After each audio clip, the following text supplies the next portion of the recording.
João capítulo 4.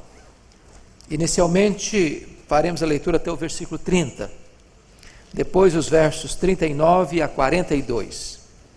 Lido o texto, mantenha a sua Bíblia aberta, por favor, no texto.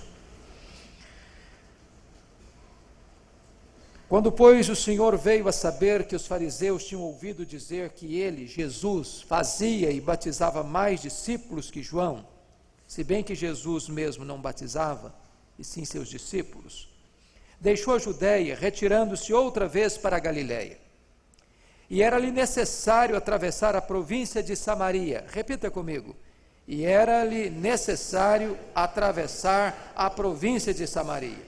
Chegou, pois, a uma cidade samaritana chamada Sicar, perto das terras que Jacó dera a seu filho José. Estava ali a fonte Jacó. Cansado da viagem, assentara-se Jesus junto à fonte por volta da hora sexta, ou seja, do meio-dia. Nisto veio uma mulher samaritana tirar água. Disse-lhe Jesus: dá-me de beber. Pois seus discípulos tinham ido à cidade para comprar alimentos. Então lhe disse a mulher samaritana: como, sendo tu judeu, pedes de beber a mim, que sou mulher samaritana? Porque os judeus não se dão com os samaritanos. Replicou-lhe Jesus: se conheceras o dom de Deus, e quem é o que te pede, dá-me de beber, tu lhe pedirias, e eu te daria água viva.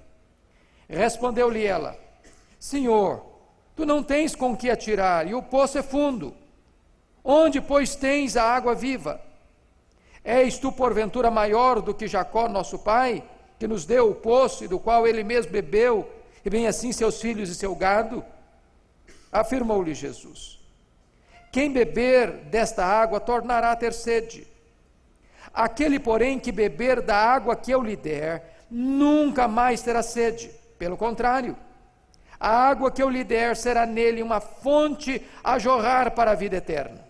Disse-lhe a mulher: Senhor, dá-me dessa água para que eu não mais tenha sede, nem precise vir aqui buscá-la. Disse-lhe Jesus: vai, chama teu marido e vem cá. Ao que lhe respondeu a mulher: não tenho marido. Replicou-lhe Jesus: bem disseste, não tenho marido, porque 5 maridos já tiveste, e esse que agora tens não é teu marido. Isto disseste com verdade. Senhor, disse-lhe a mulher: vejo que tu és profeta. Nossos pais adoravam neste monte, vós, entretanto, dizeis que em Jerusalém é que é o lugar onde se deve adorar. Disse-lhe Jesus: mulher, podes crer-me, que a hora vem, quando nem neste monte, nem em Jerusalém adorareis o Pai. Vós adorais o que não conheceis, nós adoramos o que conhecemos, porque a salvação vem dos judeus. Mas vem a hora, e já chegou, em que os verdadeiros adoradores adorarão o Pai em espírito e em verdade, porque são estes que o Pai procura para seus adoradores. Deus é espírito, e importa que os seus adoradores o adorem em espírito e em verdade. Eu sei, respondeu a mulher, que há de vir o Messias, chamado Cristo. Quando ele vier, nos anunciará todas as coisas. Disse-lhe Jesus: eu sou, eu que falo contigo. Neste ponto chegaram os seus discípulos e se admiraram de que estivesse falando com uma mulher. Todavia nenhum lhe disse: que perguntas, ou por que falas com ela? Quanto à mulher, deixou o seu cântaro, foi à cidade e disse àqueles homens: vinde comigo e vede um homem que me disse tudo quanto tenho feito. Será este porventura o Cristo? Saíram, pois, da cidade e vieram ter com ele. Verso 39. Muitos samaritanos daquela cidade creram nele, em virtude do testemunho da mulher, que anunciara: ele me disse tudo quanto tenho feito. Vindo, pois, os samaritanos ter com Jesus, pediam-lhe que permanecesse com eles, e ficou ali 2 dias. Muitos outros creram nele por causa da sua palavra, e diziam à mulher: já agora não é pelo que disseste que nós cremos, mas porque nós mesmos temos ouvido e sabemos que este é verdadeiramente o Salvador do mundo. Amém. Nós vamos falar nesta manhã sobre as estratégias de Jesus para salvar uma vida. As estratégias de Jesus para salvar uma vida. Cuidadosamente, o evangelista João reúne, próximo desse texto, dois exemplos de grande contraste: Nicodemos e a samaritana. Ele, judeu, rico, culto, mestre, fariseu, membro do Sinédrio. Ela, mulher samaritana, inculta, vivendo uma vida imoral. Entretanto, ambos necessitavam de ouvir as boas novas da salvação. Ambos estavam perdidos, precisando do Evangelho da Graça. É claro que o Senhor Jesus vai fazer abordagens distintas para pessoas distintas. E Jesus, como o maior evangelista, como o maior comunicador, como aquele que entende com tanta clareza a alma humana, adota métodos diferentes para alcançar pessoas diferentes. Curiosamente, o texto começa dizendo que o Senhor sai da Judéia para a Galiléia por uma razão.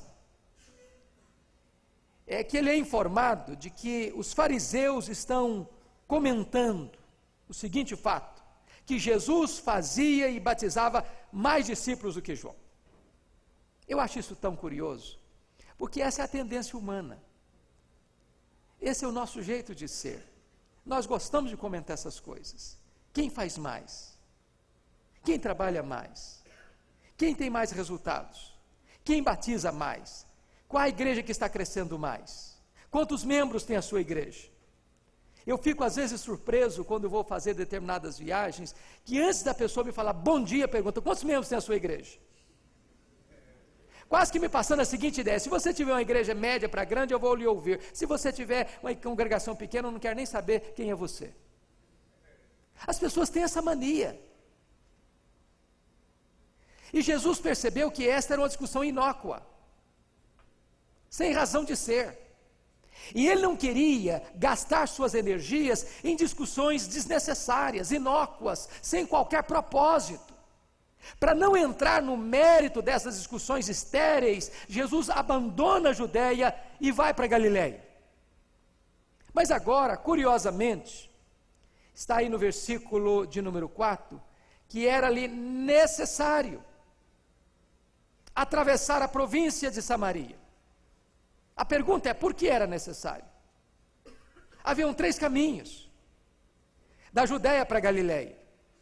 Esse caminho, por meio da província de Samaria, era o mais curto, mas era o mais perigoso, era o menos usado. Era atravessar uma região conflituosa, era entrar em território estranho, inimigo. Mas por que era necessário Jesus sair da Galiléia, sair da Judéia para a Galiléia, atravessando pela província de Samaria? É porque havia uma agenda de Deus, havia uma agenda do céu, havia um propósito de Jesus para alcançar aquela mulher. Talvez uma mulher rejeitada da sociedade samaritana, talvez alguém que ninguém tinha coragem de publicamente conversar com ela. Uma mulher que já vivera 5 realidades de casamento, 5 divórcios e agora estava morando com um amante. Mas Jesus, que valoriza a pessoa, não pelos predicados que ela tem, mas pela necessidade que ela possui, resolve fazer uma viagem para alcançar o coração daquela mulher, para transformar aquela mulher e para fazer dela não apenas uma pessoa salva, mas uma missionária. E eu quero aqui olhar com os meus amados, que para Jesus alcançar o coração daquela mulher samaritana e levá-la à salvação, ele teve que quebrar algumas barreiras, quebrar alguns preconceitos, quebrar alguns tabus. O Senhor Jesus Cristo sempre elasteceu os métodos e nunca abriu mão da verdade. Às vezes nós somos mais radicais na defesa dos nossos preconceitos e tabus e métodos e tradições do que com a própria verdade. Às vezes relativizamos a verdade, mas engessamos os métodos. Jesus está nos ensinando que nós precisamos entender o que é absoluto e o que é relativo. O que pode ser mudado e o que não pode ser mudado, o que pode ser negociado e o que não pode ser negociado. A verdade é inegociável. Os métodos podem ser mudados. E para alcançar esta mulher, Jesus quebra alguns preconceitos. Primeiro, Jesus quebra o preconceito cultural. Notem vocês que Jesus envia seus discípulos à cidade de Sicar para comprar comida. E Sicar significa a cidade dos bêbados, dos borrachos, dos embriagados. Mais do que isso, era território samaritano. E o judeu entendia que o pão do samaritano era imundo. Um judeu não tinha comunhão com o samaritano. Um judeu não se assentava à mesa com o samaritano. Um judeu não bebia água no mesmo jarro de um samaritano. Então Jesus envia seus discípulos a uma cidade samaritana para comprar pão na cidade dos bêbados. Ele está quebrando aqui alguns tabus, alguns preconceitos, quebrando alguns protocolos. Segundo fator cultural, um homem não falava em público com a mulher. Um rabino não podia falar em público nem com a sua esposa. E notem vocês que Jesus entabula uma conversa com a mulher samaritana sozinho, e uma mulher de reputação duvidosa. Diríamos hoje que Jesus arranhou a sua imagem. Ele correu o risco de ser mal interpretado pelas pessoas, quebrando talvez um protocolo de convivência social para a sua cultura. Porque para ele, mais importante era a salvação daquela mulher. O fato era tão grave, que diz o versículo 27, que quando os discípulos chegaram de Sicar e viram Jesus conversando com aquela mulher, diz a Bíblia que eles se admiraram, quase que se escandalizaram de Jesus estar falando em público com aquela mulher. Jesus quebra esse preconceito. Mas mais do que isso, em terceiro lugar, aquela mulher tinha uma vida moral reprovada pela lei. Ela já tinha tido 5 maridos, agora estava vivendo com um amante, e não obstante isso, Jesus se aproxima dela. Curiosamente, Jesus não faz nenhuma acusação. Ele não começa dizendo: você está perdida, você está vivendo uma vida imoral, você é uma mulher indigna. Ele não começa assim. Ele não começa assim. Jesus tem a capacidade, a sensibilidade de alcançar o coração das pessoas onde elas estão.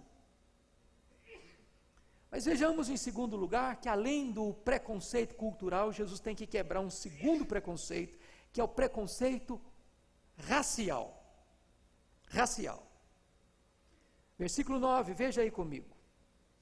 Então lhe disse a mulher samaritana: como sendo tu judeu pedes de beber a mim, que sou mulher samaritana? Porque os judeus não se dão com os samaritanos. Nós temos que entender aqui, amados irmãos, o pano de fundo do que está acontecendo. Vocês se lembram que no ano 722 a.C., Sargão II invade Samaria e conquista Samaria. E ele era um camarada estrategista. O que é que ele fez? Ele sabia que a unidade cultural, racial e religiosa de um povo é que fortalece um povo. Então, ele não levou todos os elementos do reino do norte de Israel para o cativeiro. ficaram algumas pessoas lá ainda em Samaria. O que ele fez? Trouxe outros povos de outros lugares para aquela região, e então com uma finalidade, para que houvesse o que nós chamamos de mistura de raças, a miscigenação racial. Trouxe também outras crenças, para que também houvesse uma mistura de crenças, chamando o que nós chamamos de sincretismo. E de repente então se forma um povo híbrido e um povo sincrético, um povo com misturas de raças, com misturas de crenças. E isso gerava o quê? Uma fragilidade. Pois bem, o reino do sul, chamado reino de Judá, também foi levado para o cativeiro mais tarde, no ano de 586, por Nabucodonosor. O cativeiro do reino do sul durou 70 anos, portanto, em 516, os judeus retornam para Jerusalém, com a liderança de Zorobabel, para reconstruir o templo. E agora esses samaritanos querem fazer aliança com esses judeus que voltam da Babilônia para a reconstrução do templo, e os judeus não aceitam a proposta, não por questões raciais, mas por questões teológicas, doutrinárias, porque eles voltaram mantendo a sua identidade racial e a sua identidade religiosa, a sua fidelidade à palavra de Deus. Com isso, o que acontece? Os samaritanos ficam revoltados com esta rejeição dos judeus, e constrói em Gerizim um templo rival. Vocês não querem que nós nos unamos com vocês? Pois nós vamos construir agora o nosso templo, com o nosso culto, com a nossa liturgia, com a nossa crença. E fizeram um templo rival em Gerizim. No ano 129, João Hircano, o general caudilho dos judeus, ataca Samaria, destrói o templo samaritano, agravando ainda mais a mágoa e o ódio que existia entre judeus e samaritanos. Por isso, quando Jesus vem, esta mágoa, esta ferida, já dura 700 anos. E Jesus Cristo, quebrando esta barreira racial, o preconceito racial, comunica-se com esta mulher, para levá-la à salvação. Mas, amados irmãos, há uma terceira barreira que Jesus rompe, que é a barreira religiosa. A mulher faz questão de dizer: nós samaritanos afirmamos que é aqui em Gerizim que se adora, vocês judeus dizem que é lá em Jerusalém que se adora. Aí Jesus disse: mulher, já chegou a hora em que nem em Jerusalém, nem em Gerizim, porque Deus é Espírito, e Deus exige e requer que os seus adoradores o adorem em espírito e em verdade. Mulher, o problema não é onde, o problema é como. Quantas vezes nós ainda colocamos a questão da adoração dentro de uma geografia? É aqui, é ali, é lá. Pois é no templo, é na rua, é em casa, é no seu quarto secreto, é no mercado, é no seu escritório, é no hospital, é na indústria, é lá no seu lazer, não importa onde você está, mas como você adora a Deus. Deus é Espírito e quer ser adorado em espírito e em verdade. Quebrados esses preconceitos, eu chamo a sua atenção então para as estratégias que Jesus usou para alcançar esta mulher. Nós estamos num congresso que está discutindo evangelização. E certamente nós vamos ouvir aqui muitas análises da evangelização pessoal, do discipulado. E nós precisamos aprender com Jesus. Ele foi um evangelista por excelência. Quais foram as estratégias que Jesus usou para alcançar esta mulher? Primeira estratégia: Jesus desperta a sua simpatia. Olha comigo os versos 7 a 9. Nisto veio uma mulher samaritana tirar água, e Jesus lhe disse: dá-me de beber. Jesus poderia ter tirado a água do poço, Jesus poderia ter feito um milagre ali e fazer brotar uma fonte naquela região, mas Jesus resolve criar uma ponte de contato com esta mulher, e pede a ela um favor. Na verdade, Jesus está querendo apenas construir um caminho de contato para alcançar o coração desta mulher. O que significa isso? Nós precisamos evangelizar começando de onde as pessoas estão. Vejam vocês que Jesus não tem um método engessado de evangelismo. Ele não tem um único método onde ele usa aquele mesmo método para todas as pessoas, em todos os lugares, em todas as circunstâncias. Jesus faz uma leitura do texto e do contexto.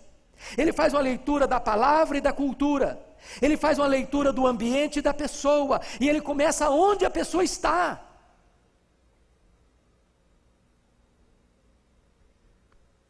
Que coisa fantástica isso. John Charles Ryle disse certa feita que é em vão esperar que as pessoas virão a nós procurar conhecimento. Nós devemos começar com elas. Nós devemos fazer uma leitura de quem elas são, qual o contexto da vida delas, para que então nós entremos por essa brecha para levar-lhes a palavra de Deus. Você tem feito isso? Você emprega o mesmo método para todas as pessoas, em todos os lugares, em todas as circunstâncias, ou você tem essa flexibilidade para abordar as pessoas com o Evangelho? Segundo lugar, segunda estratégia de Jesus. Jesus desperta não apenas a sua simpatia, mas em segundo lugar desperta a sua curiosidade. Olha comigo os versos 10 a 12. Replicou-lhe Jesus: se conheceras o dom de Deus, e quem é o que te pede dar-me de beber, tu lhe pedirias, e eu lhe daria água viva. Que coisa fantástica. Jesus está dizendo: mulher, o seu problema é falta de conhecimento. Primeiro você precisa conhecer quem é que está aqui na sua presença. Quem é que está falando com você? Quem é que está lhe pedindo água? Você precisa conhecer qual é o dom de Deus. Jesus está dizendo o seguinte: olha, eu vou falar para você de algo que é grandioso, que é sublime, que é maravilhoso. Às vezes nós vamos levar o Evangelho para as pessoas, a gente traz uma ideia tão sombria de Evangelho, que as pessoas ficam: não, então nem esse negócio que eu quero não, estou querendo outra coisa. Jesus aqui, como que jogando sal na boca dessa mulher, para gerar sede no coração dela. Você precisa conhecer quem é que está falando com você. Se você soubesse quem é que está falando com você, você me pediria um favor, você me pediria água, e eu daria para você água da vida, água que satisfaz, água que mata a sua sede, água que preenche o vazio da sua alma, água que faz sentido para a sua eternidade. É curioso, e eu chamo a sua atenção para isso. Olha comigo no verso 11, o que essa mulher respondeu para Jesus: Senhor, tu não tens com que atirar, e o poço é fundo. A palavra poço aqui vem do grego frear, de onde vem a nossa palavra portuguesa lençóis freáticos. A ideia aqui de poço é de cacimba.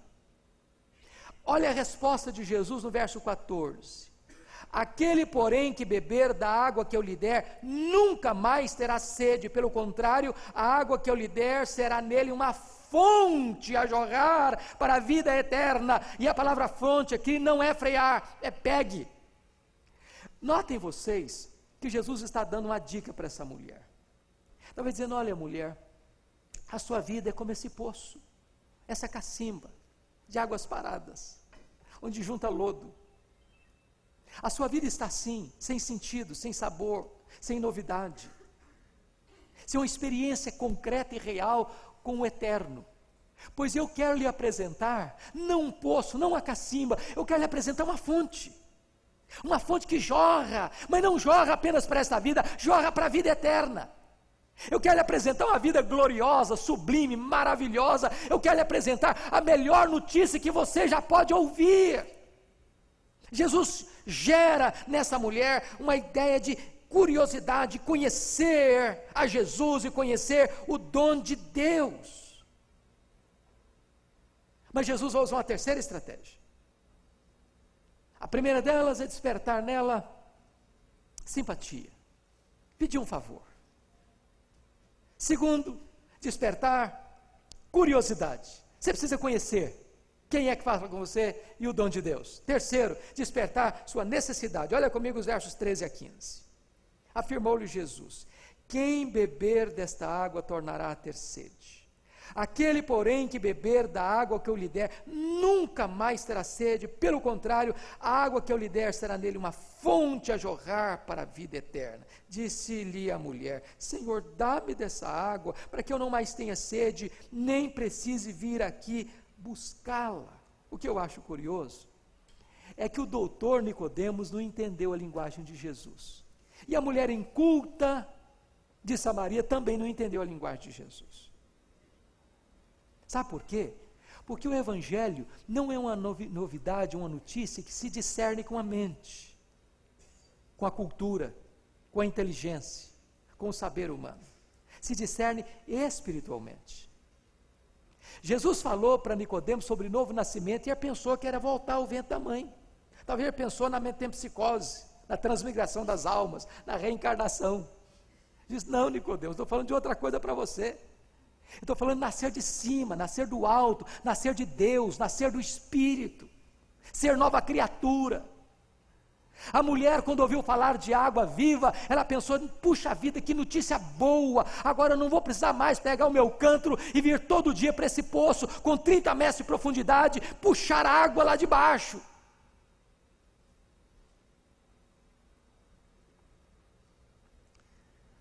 que Jesus está querendo dizer para aquela mulher é que as coisas deste mundo não satisfazem a alma. Tudo que você jogar para dentro do seu coração não vai satisfazer você. Dinheiro, sucesso, prazeres, conquistas, medalhas, diplomas, nada disso pode preencher o vazio do seu coração. Nada disso.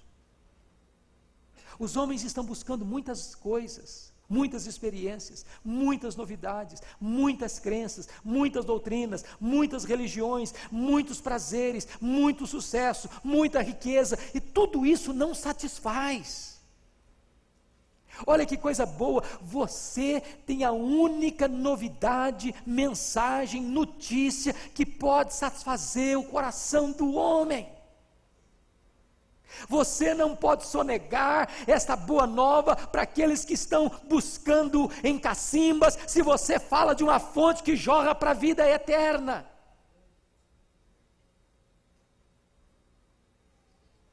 A água do poço de Jacó não era uma água permanente. A água do poço de Jacó fica fora da alma e não é capaz de satisfazer as necessidades. A água do poço de Jacó é de quantidade limitada, diminui, desaparece, mas a água que Jesus oferece é uma fonte que jorra para a vida eterna. Que fonte é essa? O Senhor Jesus Cristo disse: quem crer em mim, como diz a Escritura, do seu interior fluirão rios de água viva. Rios de água viva. Isso tem a ver, primeiro, com abundância. Segundo, isso tem a ver com vida dinâmica. Terceiro, isso tem a ver com vida pura. Quarto, isso tem a ver com poder. É isso que Jesus está falando para essa mulher. Mas vamos ver agora, em quarto lugar, uma quarta estratégia de Jesus. Agora Jesus desperta a consciência desta mulher. Olha comigo, por favor, versículos 16 a 18. Disse-lhe Jesus: vai, chama teu marido e vem cá. Ao que lhe respondeu a mulher: não tenho marido. Replicou-lhe Jesus: bem disseste, não tenho marido, porque 5 maridos já tiveste, e este que agora tens não é teu marido. Isso disseste com verdade. Nota de rodapé aqui. Semana passada eu estava indo de São Paulo para Campinas, de carro, ouvindo a CBN. E a entrevista do dia era esta: casamento de papel passado ainda faz sentido na nossa cultura? E uns falavam que sim, outros falavam que não, e a maioria dos entrevistadores ou dos entrevistados diziam: não, negócio de papel passado já era, isso da era vitoriana, isso não faz mais sentido. Preste atenção no que Jesus disse: você já teve 5 maridos. já passou por 5 divórcios, mas esse que você está morando com ele agora não é seu marido. Não é seu marido. Morar junto não é a mesma coisa de estar casado.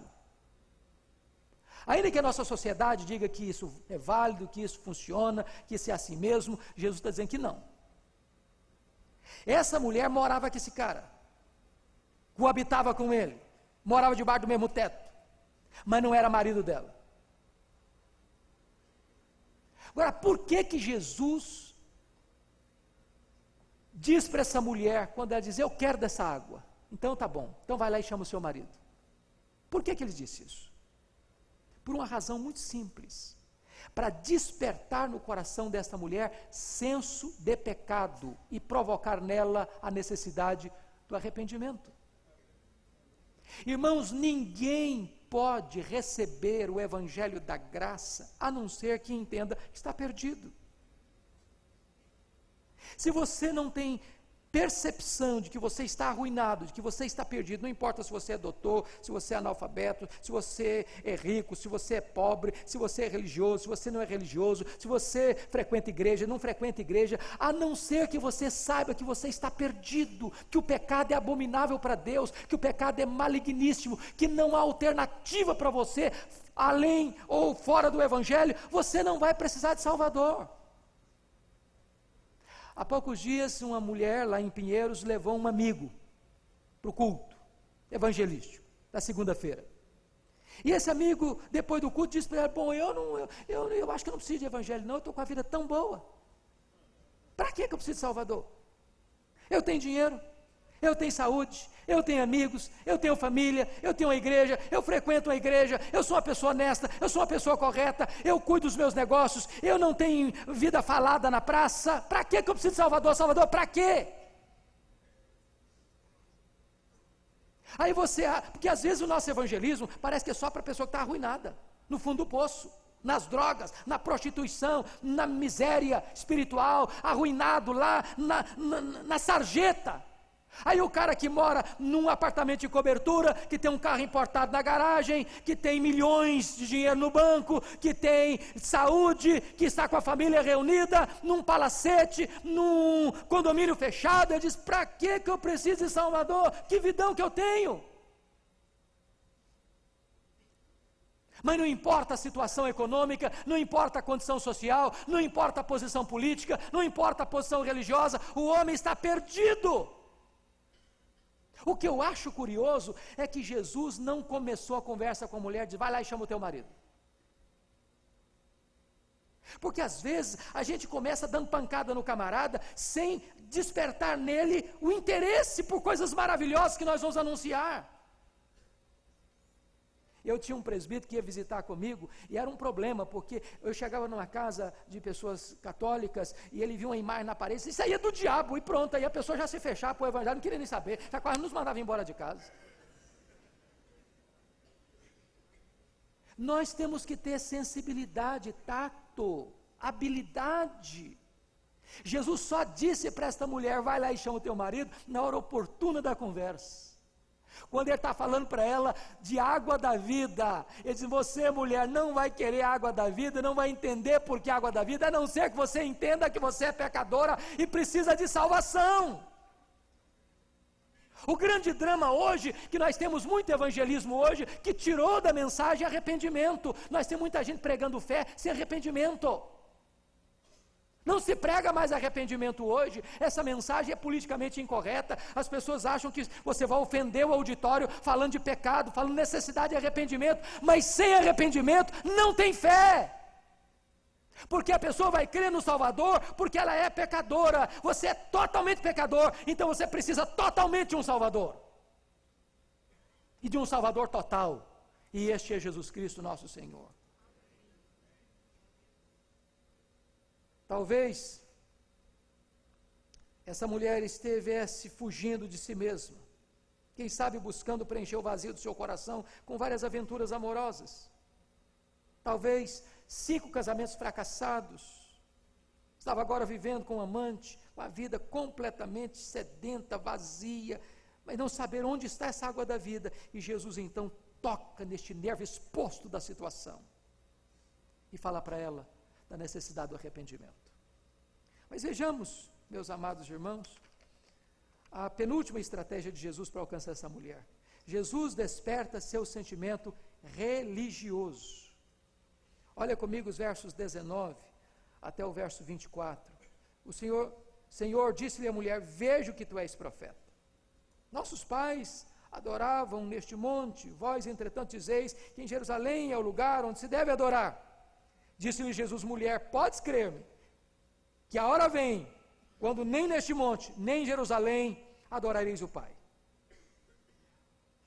E Jesus diz no verso 24: Deus é Espírito, e importa que os seus adoradores o adorem em Espírito e em verdade. E a mulher responde no verso 25: eu sei, respondeu a mulher, que há de vir o Messias, chamado Cristo.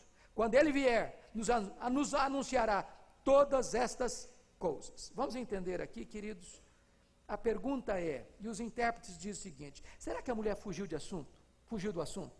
Quando Jesus, vai e chama o teu marido. Aí ela diz o seguinte: Senhor, disse-lhe a mulher, vejo que tu és profeta. Nossos pais adoraram aqui. Os judeus dizem que é lá.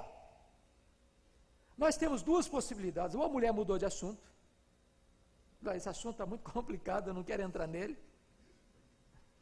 ou ela não mudou de assunto.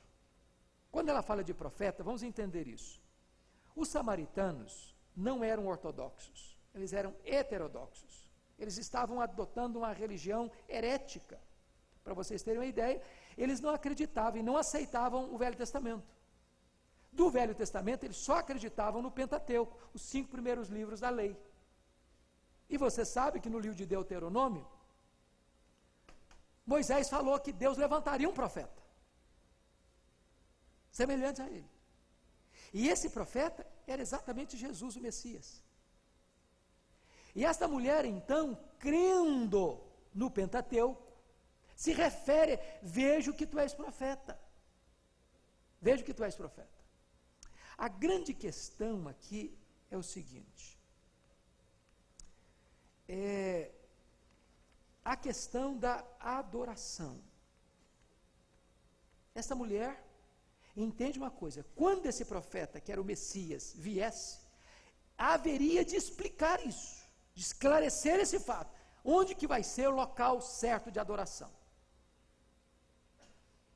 E aí Jesus pega o gancho para falar uma coisa maravilhosa: mulher, não é onde, é como. Nota de rodapé de novo. Você tem coragem de preparar o seu melhor sermão para pregar no meio da semana para 10, 15, 20, 30 pessoas? Eu tenho visto isso muito comumente.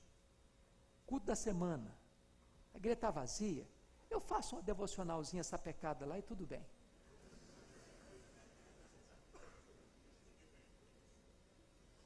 Você já percebeu que hoje tem pregador que não prega mais em pequenas igrejas? Um dia eu convidei um fulano para pregar. Aliás, não convidei, porque eu não consegui falar com ele, estava blindado. Só conseguia falar com a secretária. E a secretária me disse que então, o nosso pastor hoje não prega mais em igreja, só em grandes concentrações. Eu disse para ela: então o seu pastor é mais importante do que Jesus e do que o apóstolo Paulo. Porque pelo que me consta, Paulo pregava de casa em casa e também publicamente. E Jesus pregou os seus melhores sermões para uma pessoa só. Para quem Jesus falou João 3,16, a miniatura da Bíblia? Para Nicodemos, sozinho dentro de casa de noite. Para quem Jesus fala o mais importante princípio de adoração da Bíblia? Para uma mulher, sozinha com ela, meio-dia, num local solitário, lá na beira de um poço. Que coisa fantástica. Dê o seu melhor para uma pessoa que talvez está descartada da sociedade. Use os melhores recursos, use o melhor conteúdo, leve toda esta mensagem. E Jesus então trabalha com esta mulher a verdadeira adoração. E ele fala duas coisas aqui: o culto verdadeiro tem que ter duas características. ele é em espírito e é em verdade. Espírito aí não está com letra maiúscula, com letra minúscula. Em outras palavras, o culto tem que ser bíblico, tem que ser em verdade, conforme estabelecido e prescrito por Deus, e ele tem que ser sincero. Agora notem vocês que podem existir dois erros. É possível alguém adotar um culto verdadeiro e não ser sincero. É verdade. Jesus Cristo disse para os fariseus: vocês me honram com os lábios, mas o coração está longe de mim. Tem hora que você diz, esse culto é verdadeiro, é bíblico, é ortodoxo, não tem heresia, está tudo dentro dos conformes. Você não pode acusar de erro, mas o coração está longe, está uma frieza, está uma sequidão. Parece mais um funeral. J.I. Packer, que foi considerado o maior teólogo do século XX, ele diz que não tem nada mais solene do que um defunto no caixão, com terno azul marinho, com gravatas de bolinhas brancas, cercada de flores.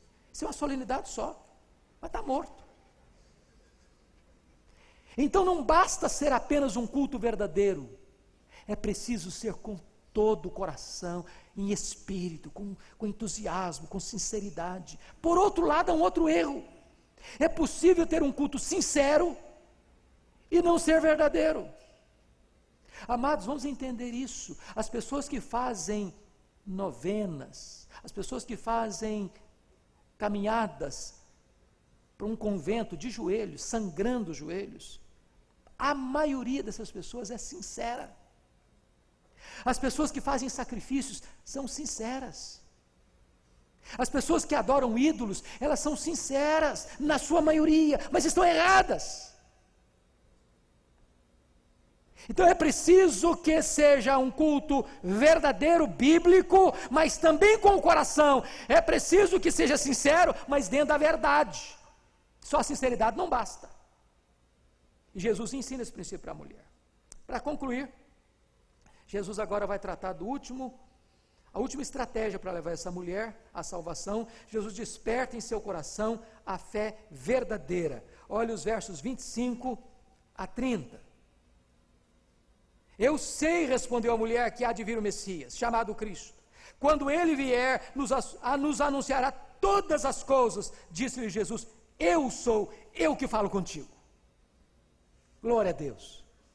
Jesus então está aqui na apoteose da argumentação, no grande final da apresentação. Preste atenção, se Jesus tivesse logo no início adotado a seguinte ideia. Primeira fala de Jesus com a mulher, diz, mulher, eu sou o Messias e você é uma pecadora.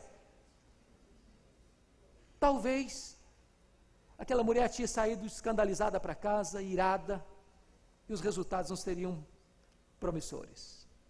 Estratégias. O evangelho não muda, a mensagem não muda, o conteúdo não muda, mas a abordagem precisa ser sábia, sensível, estratégica. O que eu acho curioso, que os discípulos chegam, e os discípulos, em vez de ajudar, e eu acho engraçado, que nós diríamos o seguinte, eles chegam na hora do apelo. Já percebeu quando alguém, você está no finalzinho da mensagem, na hora da aplicação final, alguém intervém para atrapalhar? Os discípulos chegam na hora do apelo de Jesus. Sou eu, mulher, eu que falo contigo. Era a hora do final, os discípulos chegam e ficam escandalizados com Jesus, atrapalhados. Tem hora que você não precisa falar nada, só o seu olhar, só a expressão do seu rosto já diz tudo. Você reprova sem palavras. E os discípulos falaram, aliás, eles sentiram isso, né? Eles não falaram, eles ficaram chocados. Versículo 27, nesse ponto chegaram seus discípulos e se admiraram de que estivesse falando com a mulher, todavia nenhum lhe disse que pergunta ou por que não falaram nada, mas eles demonstraram isso. Jesus leu isso no rosto deles. O que aconteceu com essa mulher? Olha comigo, por favor, o versículo 28. Quanto à mulher, deixou o seu cântaro e foi à cidade e disse àqueles homens. Essa mulher tem pressa.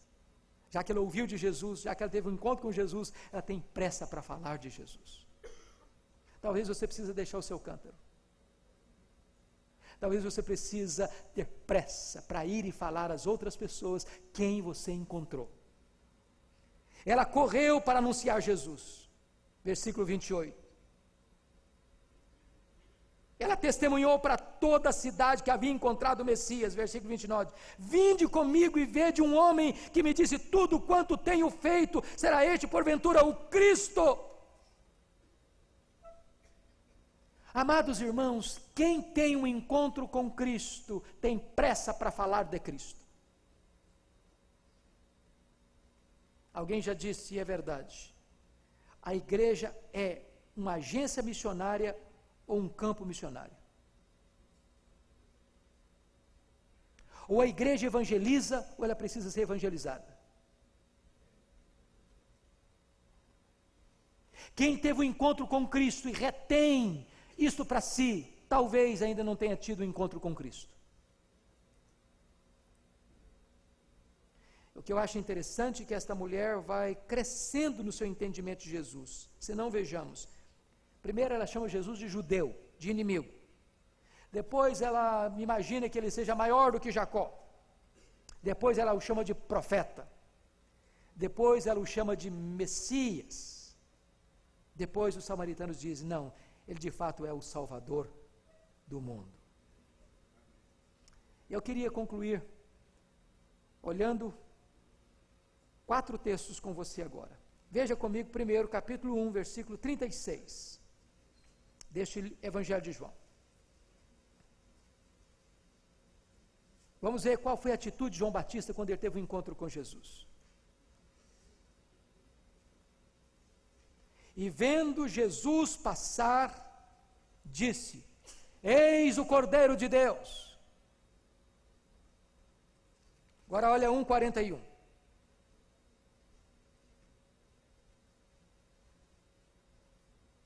Está falando de André.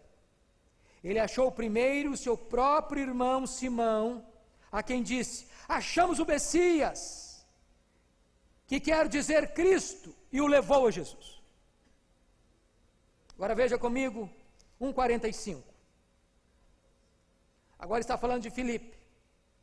Filipe encontrou a Natanael e disse-lhe, achamos aquele de quem Moisés escreveu na lei, e a quem se referiam os profetas, Jesus, o Nazareno, filho de José. Perguntou-lhe Natanael, de Nazaré pode sair alguma coisa boa? Respondeu-lhe Filipe, vem e vê. Agora olha comigo, 4:29. A mulher samaritana deixou o seu cântaro, foi à cidade e disse àqueles homens, vinde comigo e vede um homem que me disse tudo quanto tenho feito, será este porventura o Cristo? Saíram pois da cidade e vieram ter com ele. Louvado seja Deus. Quem tem um encontro com Cristo, tem pressa para anunciar a Cristo. O que eu acho maravilhoso é que agora vamos linkar o texto de hoje com o texto de ontem. Nós lemos ontem, capítulo 4, 31 a 38. O capítulo 30 termina assim, versículo 30 termina assim, saíram, pois, da cidade e vieram ter com ele. E exatamente neste ínterim, que os samaritanos estão vindo a Jesus, foi neste ínterim, que os discípulos lhe rogaram, mestre, come. Ele disse, eu tenho outra comida, que vós não conheceis. Diziam então os discípulos uns aos outros, ter-lhe-ia porventura alguém trazido o que comer? Jesus lhes disse, a minha comida consiste em fazer a vontade daquele que me enviou e realizar a sua obra. E nisso os samaritanos estão chegando. Chegando. E Jesus disse, então, levantai os vossos olhos e vede os campos, pois já branquejam para a ceia. E os samaritanos chegaram e receberam a Jesus, e convidaram a Jesus para ficar com eles, e Jesus ficou ali 2 dias. E qual o testemunho desses homens agora? Veja comigo, versículo 41. Muitos outros creram nele por causa da sua palavra. E diziam à mulher: já agora não é pelo que disseste que nós cremos, mas porque nós mesmos temos ouvido e sabemos que este é verdadeiramente o Salvador do mundo. Amados, nós vamos levar a Jesus, nós vamos anunciar a Jesus, nós vamos para a cidade, nós vamos para o nosso bairro, nós vamos para o nosso condomínio, nós vamos para a nossa cidade, vamos para a nossa vila, vamos para o nosso campo, vamos para a nossa igreja, vamos para a nossa parentela e vamos anunciar a Jesus. E daqui a pouco essas pessoas alcançadas vão dizer: agora, não é por aquilo que você nos falou, mas nós mesmos vimos, nós mesmos ouvimos, nós mesmos temos a convicção de que de fato Jesus é o Salvador do mundo. Ah, quão maravilhoso é Jesus pegar uma mulher proscrita da sociedade, não apenas levar a ela a salvação, mas fazer dela uma missionária. Que Deus nos ajude a sairmos deste congresso comprometidos em levar esta boa nova da água da vida, de Jesus, o Messias, o profeta, o Salvador do mundo, para a nossa gente, para o nosso povo. Que Deus nos abençoe. Vamos orar.